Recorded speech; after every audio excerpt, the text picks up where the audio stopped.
abbaan namatti hin balleessullee jee ani ittiin balleesse dhiifama gurguddaadhaan si gaafadha rabbii fi irbuu ummata oromootiin dhiifama akkanaa gootu jeetiin gaafadha. Yoo gaafii gaafatee arrabsaa ilmaan oromootiif qabsoon jechuun danda'amu ilmaan oromoo jaalannaa jechuun danda'amu gabrummaadhaaf qabsoonaadha malee diinummaadha malee.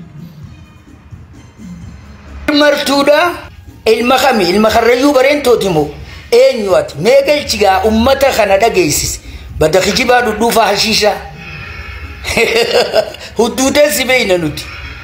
Hummaaniitii keessa seeni gosa keessaa bahi gosa keessa seenuu raammoo mana fincaaniitii gatta huudhaan qarasoolee kaayan. Kadir Martuudha artistii ta'uudhaaf afaan oromoo wallisuudhaaf wallisaan tokko afaan faranjii wallisaa afaan arabii wallisaa afaan hindii wallisaa afaan san wallisuudhaaf saba sanii quuqamee saba saniin ta'uu jechuudha. Ati dhugaan siima saba oromoodhaati miti abbaa kee aslii isaa gaafadhu timee irraa baradhu kunoo martuun ni jira gaafadhu mee oborraadha moo kudha lamaan alaati moo ati hiigaa sadeenooleeti moo jahanjaarsooti moo anniyya moo ituudha moo hiigaa arsiidha moo ilma xuumuugaati moo ilma murawwaati moo hiigaa ilma kami ilma karrayyuu bareentooti moo eenyuati meegalchigaa ummata kana dhageessise badda kijibaa dhudhuufaa hashiisha hudduutee si beeyna nuti.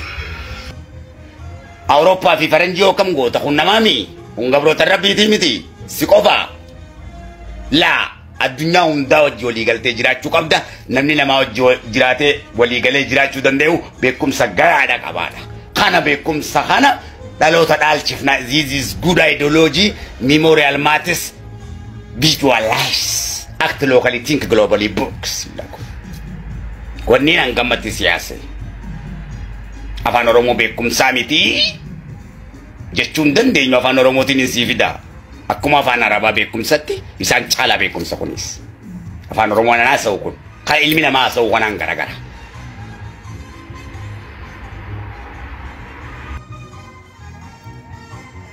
Duraan dursee kabajamoota daawwattoota kiyya hundaaf oromoo hundaaf salaamtaan onni irraa buqqaatee haa geessu jechaadha. Artisti Kadir Martuudha ni jeemalee namni rufaa'ila isaa jala kaa'ee mucaa ibsaa kingi jaanii sana eeganaa hin arge hedduu natti dhagayame waan Kadir Martuu deebises dhagayeeti onneen tiyya hedduu gadda keeysaan seenee natti dhagayame dhugaadhaa ani abbaa isaati abbaan namatti hin balleessullee jee ani ittiin balleesse dhiifama gurguddaadhaan si gaafadha rabbii fi irbuu ummata oromootiin dhiifama akkanaa gootu jeetiin gaafadha nagannaa jiraadhaadhaan isin jaa tokkummaa jaalala haa jabeeffannu jaa kanarra. Dhimmi kiyya waa'ee xiqqishaa ammaasii nama waloluu waa'ee kanaatii miti dhimmi kiyya hedduu guddaa sadarkaa addunyaati. Kana beekuudha qabdanii jechuu kana irratti gaa gufaataa jira jechuu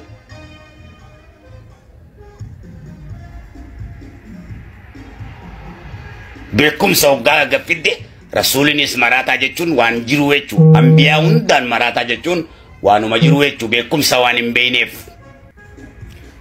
bayaan garaadhaa abshir kanaaf hummaaniitii keessa seeni gosa keessaa bahi gosa keessa seenuu raammoo mana fincaaniitii gatta huudhaan qarasoolee kaayan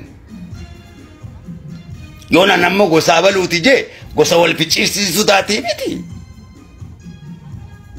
kanaaf an nama yoon jee inumaa nama jechuu dhiiseetiin guyyaa san ansareedhaa gosti xiyyaachee lafa kaa'e I'm animals it's truth.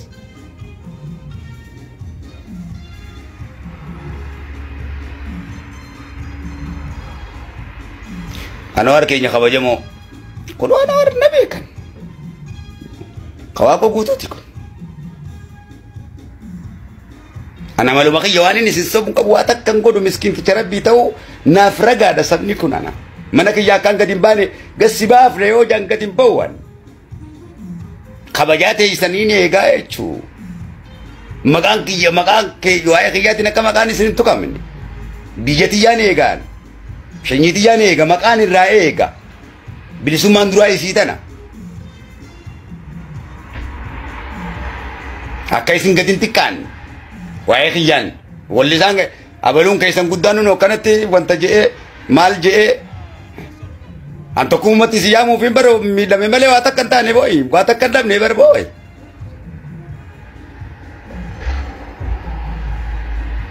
kun badiidha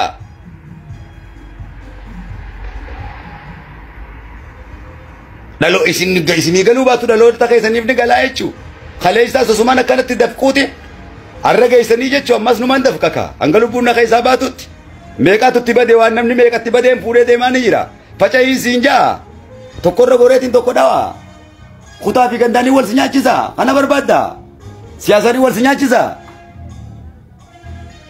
addunyaanin si diiga hay si kam jettan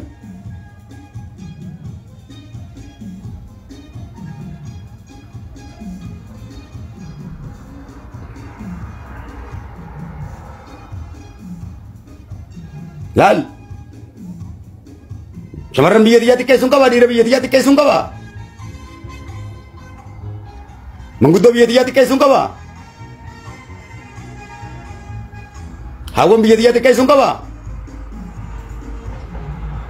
kana godha ammaas uummata kanaaf hin qabsaa'aa waan ni taati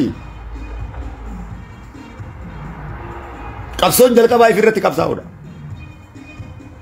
nama if moo wayitu nama qabsaa'e moo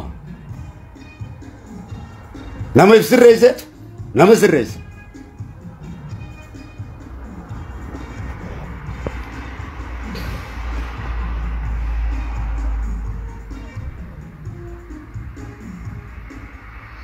hinaaffaan walti keessuun sadarkaa guddaa namaan kennitu sadarkaa xiqqoo gadi galoo nama gooti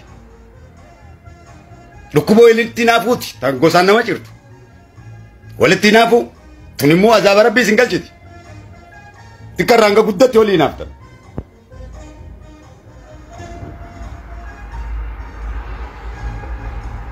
seera rabbiitti seegaa ni miidhamne qofa osoo hin taane rabbiin maal goo yoo gaafii gaafatee arrabsaa ilmaan oromootiin qabsoon jechuun danda'amu ilmaan oromoo jaalala jechuun danda'amu gabrummaadhaaf qabsoonaadha malee diinummaadha malee.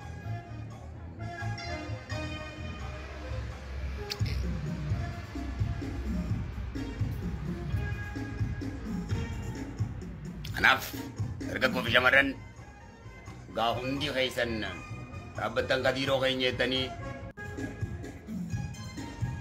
hundi kutaa kudha tokko maraatanii hojii darbitanii miti abshirnaa jaagaa bakkaan isinii mutana jirti an ilmoo haadha abbaa kabajaa isin barsiisa an ijoollee taphatabaatii miti taphatabatti miti wanti tokkolleen kan hin taphatabaa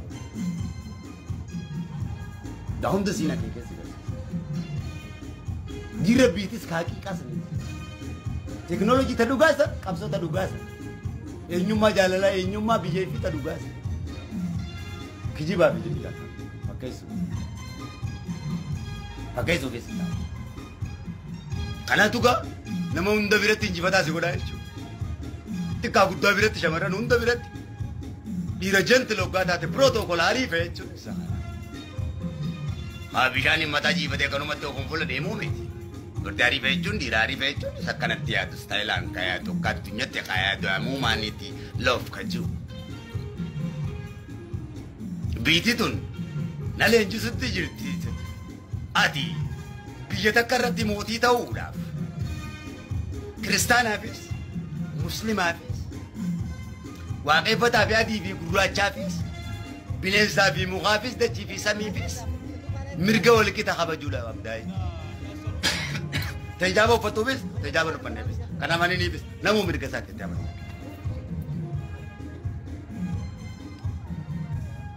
yeroo san mootummaa godhanii si kaayanii jechuudha addunyaa bakka beete irra si muudan kanaatu nama gosoota akkanaa kanaatu mootummaa ta'uu danda'a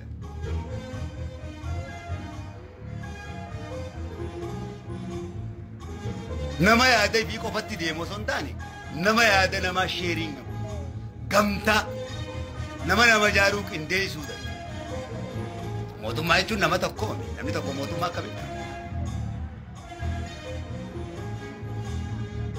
Aalama guutuu qabee deemuu danda'u. Yeroo hundoonni si garsiisu ishii tana. Ta kiristaanaattis akka kiristaanaatti, ta musliimaattis akka musliimaatti, kan guraageettis akka guraageetti, kan tigireettis akka tigireetti. Amma tigireen gocha hin taane abbootii xiyyaarrattis narrattis godhan akka wayyaanetti. Ani immoo hedduu isaaniitiin ni leellisan laaf Tigraay Piiparsiin jaa. Warra Amaaraa akka malee abbootii xiyyaa godhan warri qabsaa'ota isaanii sirna Amaaraa sirna isaanii sanii malee sirna Tigireeti malee uummanni maal godhe? Akkanatti yoo isaan jibbaa Oromoon ceesisaa hin ceesisu. Siyooni moosisa moosisa. Sammuu keenyaan bal'annee deemuutu nu moosisa. Waan sii mul'atu. Namni nama keessa jira namni nama hojii jira. Hararii ka hararummaa isaatti. Guraagee ka guraagummaa isaatti siltee ka siltummaa isaatti. Bineensa ka bineensummaa isaatti. Hundaaf mirga kabajee jiraachuudha qaba. Hundatti gammachuu. Ana qofatu jannata seenaa. Kan biraa azaaba seenaa. Rabbiinuu kanan jenne kaa. Ati sirrii ta'uudhaaf ragaan ati sirriidhaa maali? Kan biraa sirrii ta'uu dhabuudhaaf. Ragaan kee maali? Hin qabu.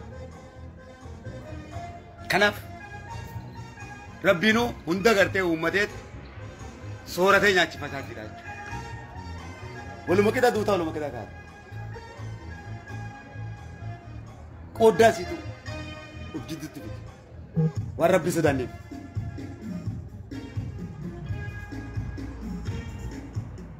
Walillee sobnee Rabbillee sobnee jechuudha. Warri guddatee yoo xayyaara akkasitti samiirra garagalchaa jechuudha. Amrii meeqa addunyaa kanarra taasisa jechuudha.